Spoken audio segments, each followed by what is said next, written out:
Осы астан кейін Тілеу Батырға арналған ескерткіштің ашылу рәсімі өтті. Биіктігі 10 метр болатын ескерткіш қалаға көрік беретін сандардың бірі. Оны жасауға Батыр атындағы қор қомақты қаражат жұмсады. Ескерткіштің ашылуына орай ұйымдастырылған салтанатқа мәртебелі меймандар қатысты.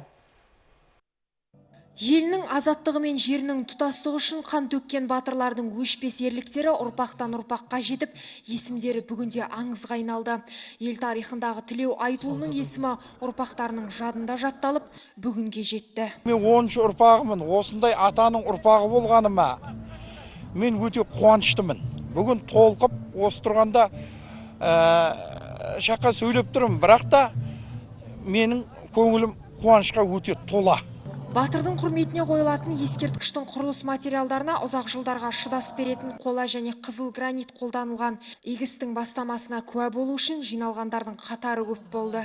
Ескерткіш құрылысы осы көктемнен бастап қолға алынып, құжаттары шілде айының ішінде басталған болатын. Осы 2 айдың ішінде ескерткіш толығымен салынып, орнатылды.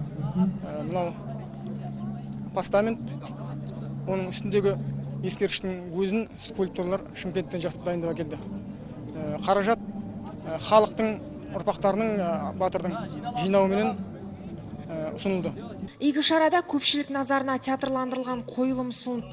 Батырдың есімімен аталған көшеде енді еңселі ескерткіші бой көтерді. Жұлдыз Алмасқызы, Мержан Аманжолов, Қазақстан, Ақтөбе.